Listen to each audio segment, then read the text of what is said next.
Salut les gars, Manière Sega 168 pour un petit point intermédiaire sur le Vatera Twin Hammer. Alors j'ai refait donc ta plaque de suspension avant, qui est ce misérable rikiki petit bout de plastique, par tout simplement une plaque en alu d'1 mm, similaire à ce que tu as à l'arrière. Alors c'est pas un travail d'usinage ultime, c'est fait grossièrement.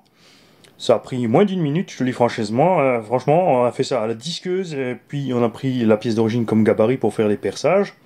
Un petit fraisage, décale pour les suspensions pour qu'elles n'aillent pas toucher la plaque. Et voilà, j'ai juste à monter ça ici à l'avant. Et c'est réparé.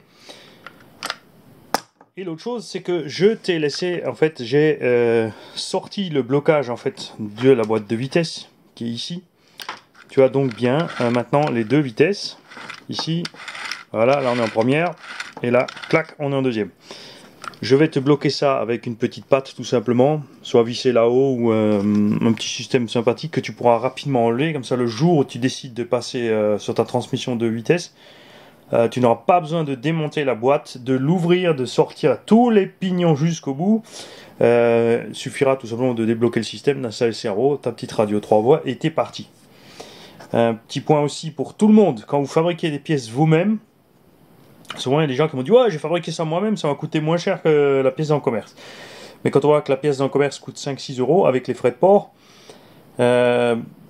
pensez bien, imaginez que vous partez à zéro, vous n'avez rien. Donc au début il vous faut une disqueuse, une perceuse, des outils, donc forêt, fraise, disque à meuler, une lime, au moins cher, une scie à métaux, une lime et une fraise à main. Mais là vous êtes parti 1 heure pour faire la pièce.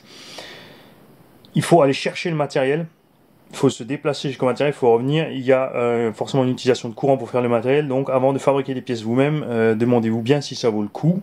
Évidemment, dans l'urgence, on ne se pose pas souvent la question. Et dites-vous bien aussi que la pièce finie doit être plus solide que la pièce d'origine et mieux finie, parce que sinon ça valait vraiment pas le coup de se donner tout ce mal. Alors faites pas n'importe quoi, ici c'est une pièce très facile puisqu'on est sur une partie plate. Quand ça devient des pièces avec des découpes, des rebords, des nervurages, etc., ça devient compliqué. Donc l'engin va être fini dans quelques minutes. On se reverra donc tout de suite sur la reste de la vidéo.